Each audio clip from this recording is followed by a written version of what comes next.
Iran നയിക്കുന്ന പ്രതിരോധ നിര അഥവാ ആക്സിസ് ഓഫ് റെസിസ്റ്റൻസ് ഇസ്രായേലിന്റെ അതിരുകളിൽ പിടിമുറുക്കുമ്പോൾ നിലനിൽപ്പിനായുള്ള പുതിയ വഴികൾ തേടുകയാണ് ബെഞ്ചമിൻ നെതന്യാഹു.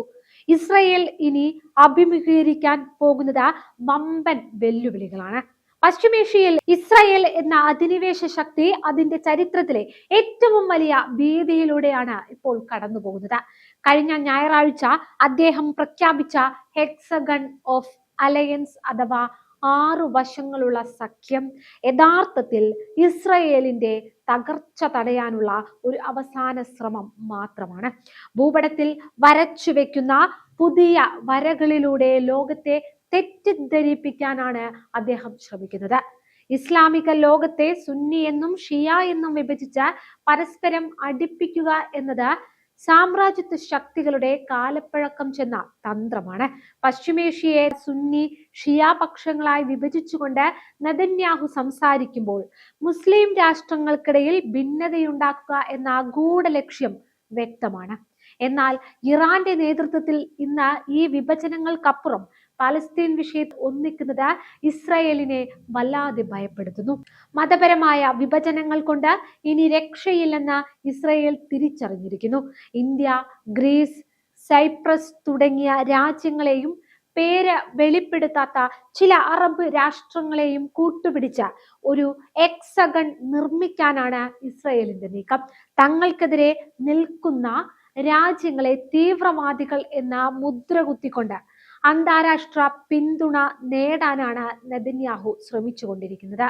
എന്നാൽ ഇറാന്റെ സൈനിക കരുത്തറിയുന്ന അറബ് രാജ്യങ്ങൾ എത്രത്തോളം ഇസ്രായേലിന്റെ ഈ ആത്മഹത്യാപരമായ സഖ്യത്തിൽ ചേരുമെന്നത് കണ്ടു തന്നെ അറിയണം. ഇറാന്റെ മിസൈലുകളെയും ഡ്രോണുകളെയും ഭയപ്പെടുന്ന അയൽ രാജ്യങ്ങൾ ഇസ്രായേലിന് വേണ്ടി സ്വന്തം നാടിനെ അപകടത്തിലാക്കാൻ തയ്യാറാകില്ല.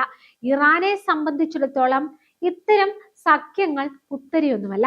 പശ്ചിമേഷ്യയുടെ സുരക്ഷ ഈ മണ്ണിലുള്ള രാജ്യങ്ങൾ തന്നെ തീരുമാനിക്കണം എന്നതാണ് ഇറാന്റെ വ്യക്തമായ നിലപാട്.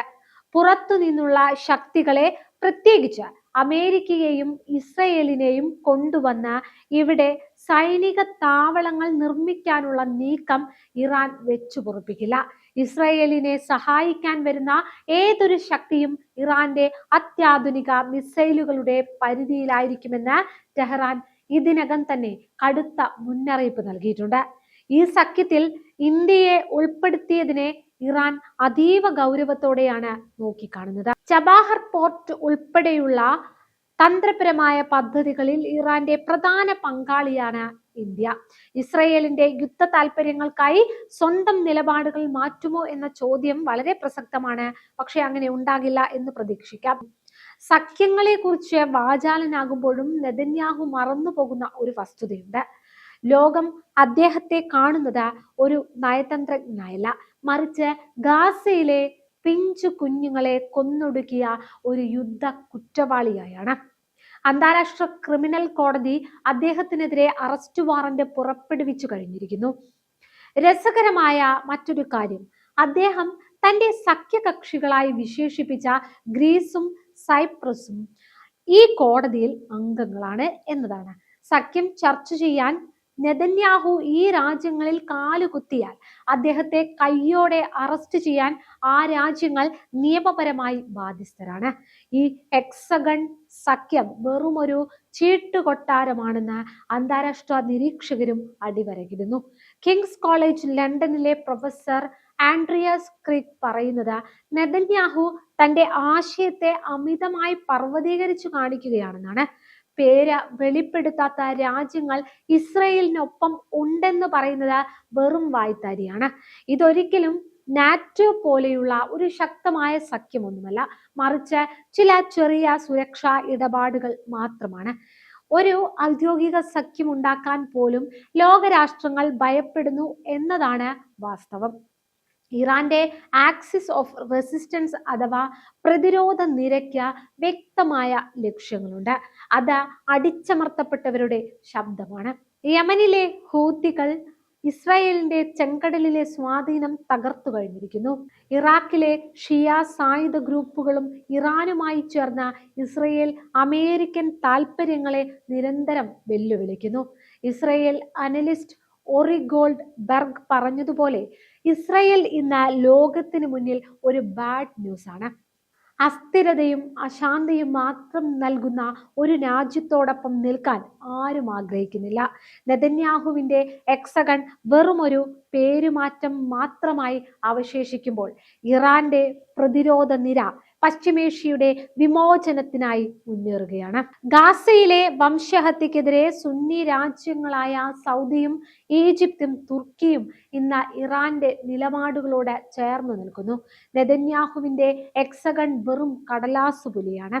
ഇറാന്റെ പ്രതിരോധ നിരയെ തകർക്കാൻ ഇത്തരം കൃത്രിമ സഖ്യങ്ങൾക്ക് കഴിയില്ലെന്ന് ചരിത്രം തെളിയിച്ചിട്ടുണ്ട്. ഭൂപടത്തിൽ വരച്ചു വെക്കുന്ന വരകളല്ല, മറിച്ച് നീതിക്ക് വേണ്ടിയുള്ള പോരാട്ട വീര്യമാണ് അന്തിമ വിജയം നിശ്ചയിക്കുന്നത്. ഇസ്രയേൽ എന്ന അധിനിവേശ രാജ്യം അതിന്റെ അന്ത്യത്തിലേക്ക് അടുക്കുകയാണെന്ന് ഈ പുതിയ നീക്കങ്ങൾ തന്നെ അടിവരയിടുന്നു. അധർമ്മത്തിന്റെ സഖ്യങ്ങൾ എന്നും തകർന്നു വീണിട്ടേ ഉള്ളൂ. തീർച്ചയായും നെതന്യാഹുവിന്റെ ഈ പുതിയ സഖ്യരൂപീകരണം യഥാർത്ഥത്തിൽ പശ്ചിമേഷ്യയിൽ അമേരിക്കൻ ഇസ്രയേൽ ആധിപത്യം അവസാനിക്കുന്നു എന്നതിന്റെ വ്യക്തമായ സൂചനയാണ്.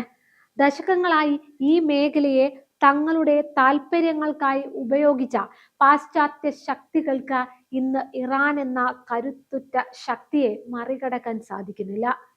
ഇറാന്റെ പ്രതിരോധ അച്ചുതണ്ട് കേവലം സൈനികമായ ഒന്നല്ല, മറിച്ച് അത് മേഖലയിലെ വിദേശ ഇടപെടലുകൾക്കെതിരെയുള്ള ജനകീയ പ്രതിരോധമാണ്.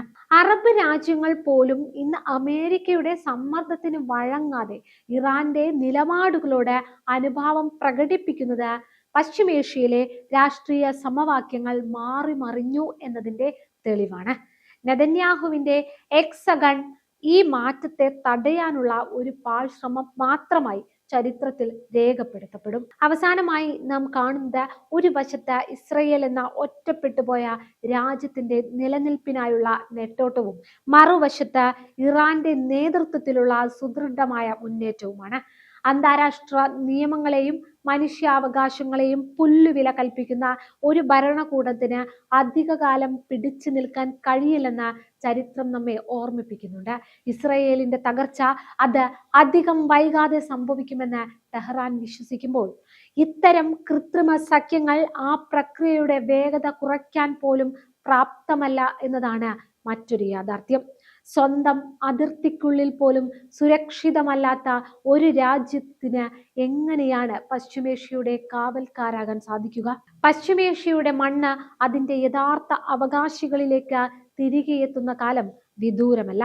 ഭൂപടങ്ങളിൽ നെതന്യാഹു വരയ്ക്കുന്ന എക്സണുകൾ കാലപ്രവാഹത്തിൽ മാഞ്ഞു പോകുമ്പോഴും ഈ മണ്ണിലെ ജനതയുടെ പോരാട്ട വീര്യവും അതിജീവനവും തലമുറകളിലൂടെ കൈമാറ്റം ചെയ്യപ്പെടുക തന്നെ ചെയ്യും. ഇസ്രയേൽ എന്ന അധിനിവേശ രാജ്യം അതിന്റെ അന്ത്യത്തിലേക്ക് അടുക്കുമ്പോൾ ലോകം കാത്തിരിക്കുന്നത് പുതിയൊരു പശ്ചിമേഷ്യക്കായിട്ടാണ്. അവിടെ അധിനിവേശത്തിന് സ്ഥാനമില്ല, മറിച്ച് നീതിക്കും പരമാധികാരത്തിനുമായിരിക്കും മുൻഗണന. ഭീഷണിപ്പെടുത്തലുകളിലൂടെയും വഞ്ചനാപരമായ സഖ്യങ്ങളിലൂടെയും ഇറാന്റെ ആത്മവീര്യത്തെ തകർക്കാമെന്ന് ആരും കരുതേണ്ടതില്ല. യുദ്ധക്കളത്തിലും നയതന്ത്ര മേശയിലും ഈ പോരാട്ടം അതിന്റെ അന്തിമ വിജയത്തിലേക്ക് മുന്നേറുകയാണ്.